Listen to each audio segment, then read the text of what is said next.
So here's our pile. All those are pine pulpwood tops. And then there's 2 rows of pine pulpwood tops down there stacked in the end down there too. We're still cut off at our local paper mill here. And can't haul them, they won't let us go in there with them right now. And I'm not really sure what to read. I don't know. I don't know if they're got to shut down. I don't know what it is. All I know is we can't haul them. But so today's Monday. The temperature is in the 60s right now.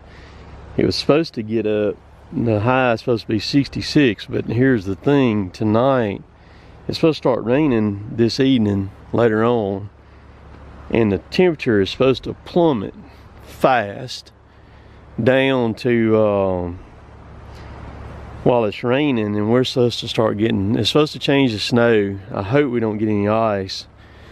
But it's supposed to change to all that during the night, and it's supposed to be pretty bad to tomorrow, which will be Tuesday. And we're not exactly set up for that stuff here in the where we're located at here in Mississippi, Alabama. Southeast just is not really, especially the ice stuff, because you talking about causing some problems. Lord have mercy. So we're going to take it and see what happens, and I'll just kind of go from there, deal with it the best we can. So tomorrow may be a house day, a shop day at my house. We will see, but we're rolling on pretty good today. The ground is actually kind of starting to dry out. It's got so much moisture in it that it's just seeping out of the ground everywhere. But it's starting to try to crust on top some now. But we get that rain tonight, it's gonna be just like it was. So we shall see. Well, if the windscreen block this out, this will be good. I got let's see here, hang on. Okay, because the wind is blowing, the wind's gusting over 20 today. The weatherman, I gotta say this, being a weatherman, it's one of the few jobs out there that you get paid, and you get paid well for being wrong. They missed it big time. They were predicting us getting as much as 3 inches here, and the temperature right now is 30. The wind chill is down in the teens currently. I don't think it got cold enough quick enough last night here to dump snow. I think way down south of us they got a little bit of snow, but so everything's closed here today. People go stupid here where we live. When I come by the Dollar General yesterday, and yeah, there wasn't hardly a parking place in the Dollar General parking lot there for people going in there trying to buy stuff or snow to be on the ground for maybe 2 hours, because that's about all it lasts around here. But schools are closed, the college is closed, the mill's delayed opening this morning to 11. Everything's closed up basically, and you can see we just got rain is all we got. I got the trucks on the way. Road's a little wet, but it's fine. We're gonna have to help them get turned around down there. And I'm gonna work on this daggum load, this pile of pine pulpwood tops here. So I'm gonna crawl up here and have me a seat and wait on the trucks to get here. All right, let's get a pile report right quick. That's where that monster pile in the middle was right there. It's now gone. It vanished. And that double stack, the second one that was right there, is gone, vanished, and I knocked a pretty good dent in that other one over there. So glad to get rid of that stuff. Today was a good day to load it because I could kind of take my time loading it, and then the trucks were going and coming at our paper mill because there was really nobody else in there. There was a couple of loggers running a little bit today too, doing what we were doing, but it allowed me to clean all that up. I'm gonna ride up here and talk to these guys right quick. All right, I got the fuel going over there. I've got a couple other things I need to do to that thing. I'm gonna grease it while I'm fueling. But that big cylinder cover that's up under my stick boom cylinder right there, the thing's always kind of been very aggravating. The cylinder, the cover itself is designed pretty good. The mounting part of it underneath the boom sucks. John Deere could have done a lot better job on that. I'm not the only one that's ever had trouble with that thing. But the way they've got it mounted, they've got 1, 2, 3, 4. They got 4 3/4 headed bolts on each side of it that mounts that goes through and got nuts on them. And it just bolts. It's got tabs up under there, and it just goes through and bolts to the bottom of that boom. Well, that's cool, but you bump that thing about 3 times and it knocks them bolts loose. And it just, I hit it the other day, and it's real easy to hit that thing too.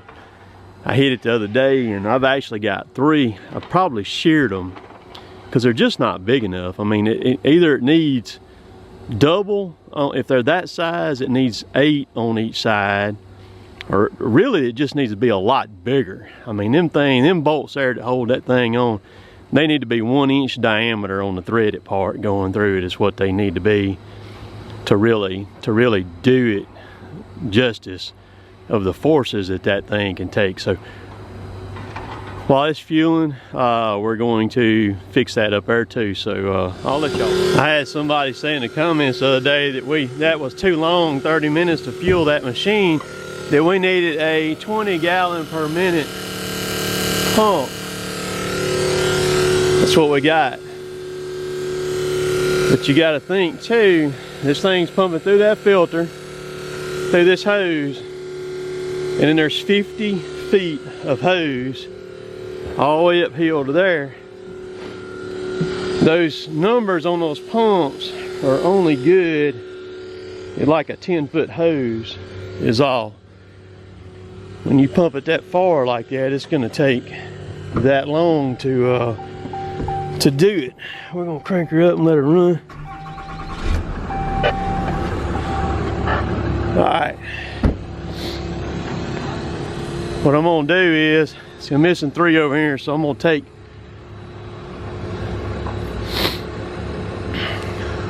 1 out from this side over here and put up here in the front. Up there to get me some more bolts.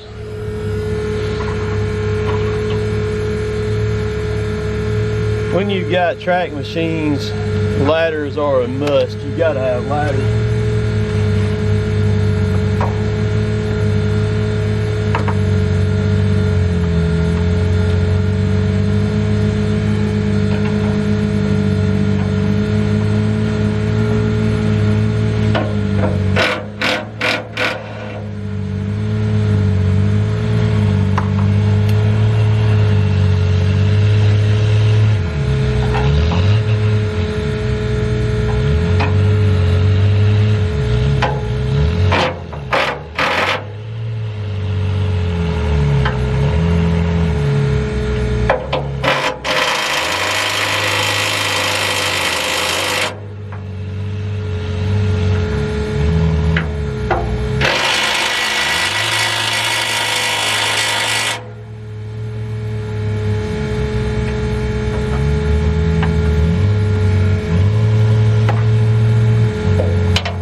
These things won't take the place of a, real heavy duty air impact. But man, for like just stuff like this right here, those bolts like that, I mean, they're powerful. Don't get me wrong, they're very, very powerful. I mean, they'll take lug nuts off. But man, the lightness of them, and just like up on that ladder, I mean, that's the ticket. And these wrenches that they got now, the Milwaukee wrenches, got the flank drive on, just like the Snap-ons do.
We have also had 25 gallon per minute pumps, and it's the same way. They still take a long time to fill. There's really not much difference between them and the 20. The problem with them is you can't hardly, it's hard to, you have to order the 25s around here. And usually when it goes out, we ain't got time to wait on one, we gotta have one, you know what I mean? Especially with us just having one service truck right now.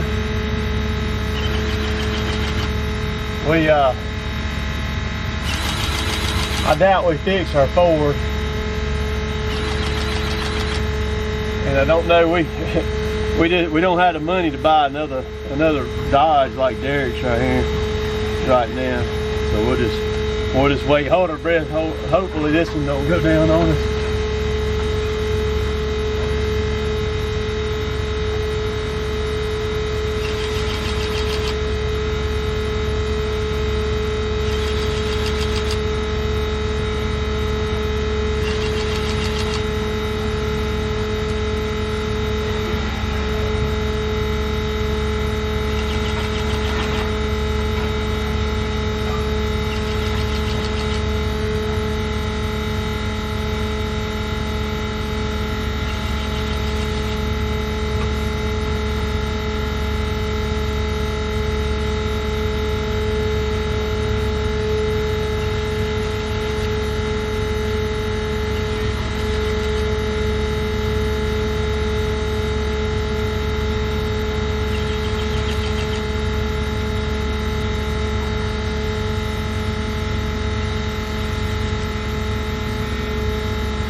Every time I do one of these videos fueling, I get asked how much fuel does this machine hold. Sometimes there'll be 5 or 6 people who ask me that in the comments. And this machine and Kevin's machine both have the same tank on them.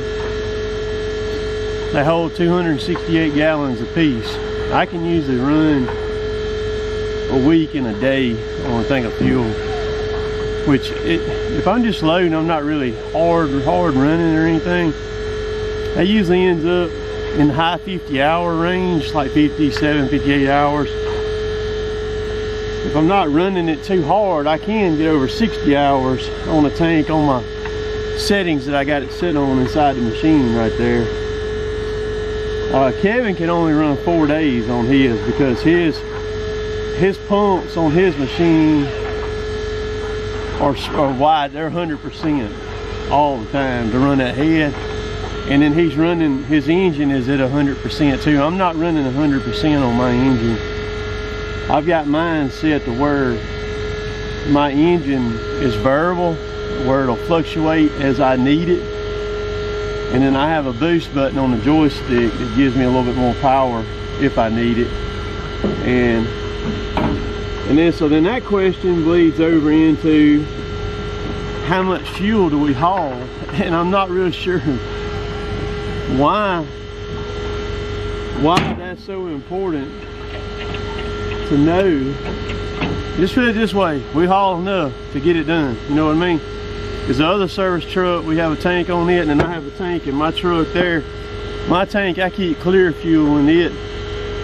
That way, if I have to go rescue a truck on the side of the road, a big truck on the side of the road, I can do it. I can fill it with, you know, if he runs out of fuel or something, I can fill him up off of my truck, or at least get fuel in to get him by. Or if we have a truck that messes up, comes in here, and we're gonna run him late and he happens to be low on fuel, I do have fuel for him in my truck. Now, the service trucks, we run the red fuel in them in the off-road tanks. All right, so then that's gonna ask a question, what's the difference between red fuel and clear fuel or highway fuel? There's a lot of money in tax difference is what it is. So red fuel is non-tax, and we get checked a good bit in these towns going through them with our trucks. And what they do is they just stick a clear tube down. They take the fuel cap off the big truck, stick a clear, like a big straw down in the tank, hold their thumb on one end and pull it out. And you better pray that that fuel is clear when they pull that straw out. If it's red, you in trouble. Just saying, big trouble. I don't know how much trouble because we've never done that or anything, but I do know you're in deep doo-doo if you get caught. 2 ladders all the time. See this bigger one here, it extends out, and then this one right here. To get up on these booms of these track machines, because you gotta have them, especially on the 830. You got to have them.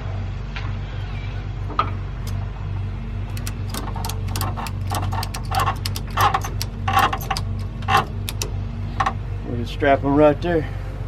We always got them.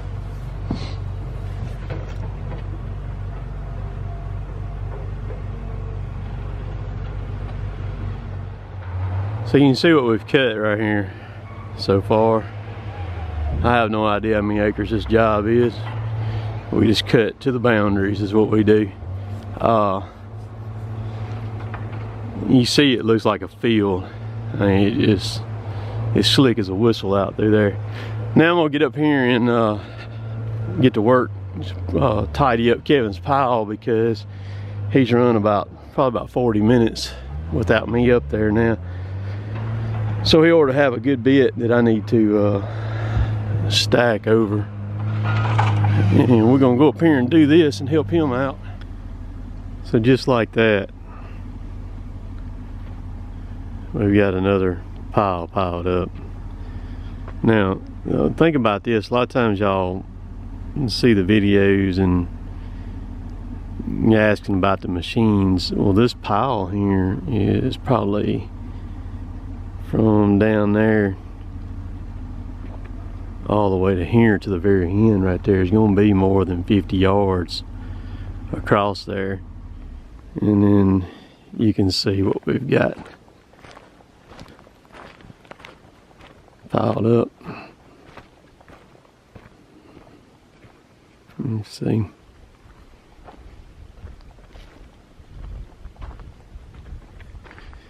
Kevin got down here a little after lunch yesterday. And let's see, I've loaded today, I think 9 loads already. That's what I've loaded today so far.